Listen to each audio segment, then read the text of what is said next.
Unfrozen has released a new community feedback video. I'm one of the guys who criticized the game for its visuals, and if any changes I suggested were made, well, point for me, I suppose. Just so you know, this video will be a little bit different. Somebody just asked me what do I think about the changes, so I figured I could make a video. So I'm going without any script. This video will not be heavily edited as usually. Let's get started. The devs heard all of your feedback about Temple's visuals.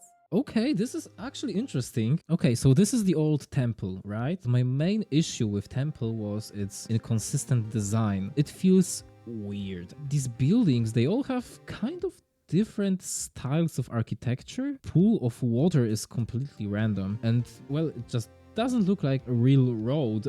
I mean, what's up with these blocks? Also, composition feels kinda lacking. It feels too cluttered. It feels tight. So I wonder what they actually changed. Visuals were improved, as well as quality. No way. Did they redo the whole town at this stage of development? What I'm seeing here is they reused some of the old assets and made a completely new composition, and this composition is way better. I mean, it feels more natural, less cluttered. It helps a lot. One of my issues with the old temple was that the colors, they felt all over the place, and now I see why. It's not that the palette is bad, it's just that all of these colorful buildings were like slapped together and now they are separated. They also added some atmospheric perspective here. Now it feels so more natural and better. The clouds are super pretty. I also like this long wall in the back.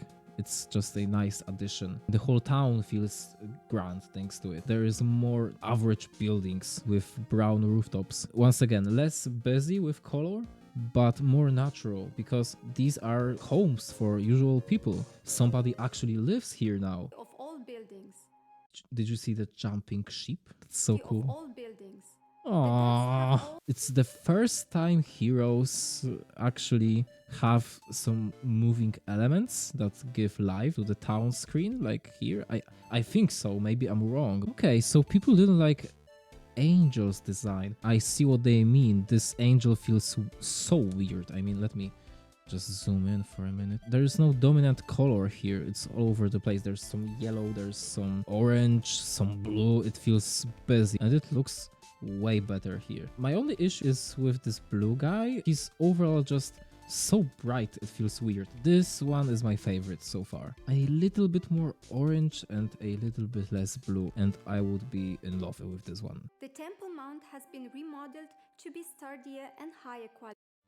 Okay, this is so much better. No issues here, it's great. I feel like the horse model has very little detail and is very bright. That's why it attracted attention. Color profiles. What do I mean color profiles? Like you can change, you can switch between them. You can actually switch between them. Okay. Okay, muted feels a little bit more natural to me. I think it's subjective here. However, it does not solve the issue here. I mean, look, this part here is a very good example of readability issues I mentioned before. How can I know that these red bubbles are not interactable? They look completely like an object to me to pick up. Same goes here or here. They feel like interactable objects, and I know they are not because there's too many of them. That's the only reason why I know. It looks interactable, doesn't it? It does. And I have a theory about the reason why. So what it seems like to me is the map is made on grid. And it's not a bad thing, it's okay. Look at this part here, for instance. These wheat fields and these pumpkins are the same size as the crystals. The only reason why they don't look that lootable is because they are desaturated here. These mushrooms too, look at them, they are exactly the same size as pumpkins and items. It's because every of these obstacles and items are one slot on the grid. Okay, so this is the video by Master KD. It's just a walkthrough of the game.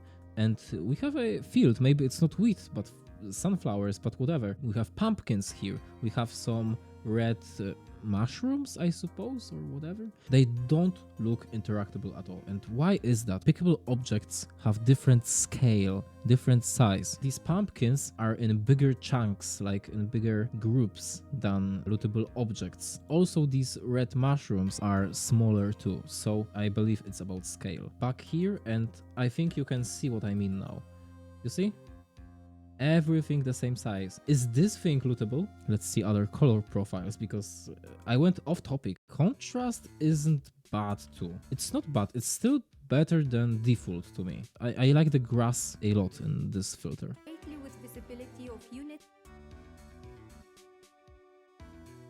Okay, if I wanted to be mean, I'd say that the solution to the game's problems is not slapping on Instagram filters, you know? No, but for real, this is a little bit too much. It looks like a completely different time of day, each to their own. Maybe you will like it. Why?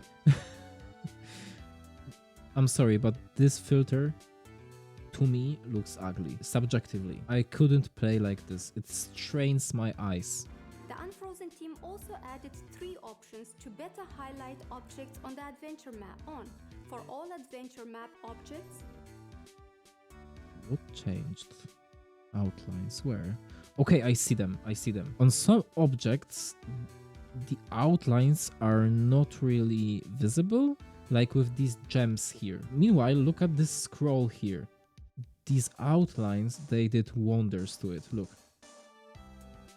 It's so much better. Same goes for the trees or this character here. I believe this is supposed to work when you hold a certain key. This is okay, this is good to have. This is great. Songs of Conquest has it. Heroes 5 had it, but did it terribly. But it's really good thing to have. I mean, I don't know if we need the colored tiles. In Heroes, generally, I felt like it's pretty intuitive. Units always face a certain direction. So your units are always facing to the right and enemies to the left. And I never had really any issues with this. But maybe some people do. So that's okay to add it. I have one issue, and it's margin. These portraits and everything on top of the screen feels just too close to the edge, you know? Just few pixels and it would be fine. Also, as a perfectionist, I hate this thing here, this cut in half portrait. Maybe they will change it. Thank you for your feedback and support. Your voice is what helps Unfrozen make Olden Era as good as we all wish it to be. Somebody should say this in my comment section in the first video. Some people came and they seemed really angry at me for criticizing the game. I don't hate the game at all. I mean, I just want it to be good. I believe the game might be the best Heroes game in terms of gameplay from what I've been reading. So if they heard the feedback, I don't think I had a big role here or whatever, but they heard some people complain and they added some stuff, they changed some stuff, and it just works way better. I mean, the game comes out in early access, so I guess they want the feedback, and it shows because they actually respond to it. It's a good step in the right direction. So after watching the video, I'm a little bit more optimistic about the game. Currently, I'm pretty hyped, especially since there were some Necropolis changes teased, so if they come out, I might be reacting to them soon. Actually, let me know if you would like me to react. This was also kind of a different video. It's not even scripted, I'm just talking. So if you liked the video, let me know in the comments. Maybe remember about the 3 magical buttons. My next video will be about pixel art and if it's still relevant in modern gaming, featuring Darkwood, Songs of Conquest, and some other games. So if you're interested, stay tuned. See you next time.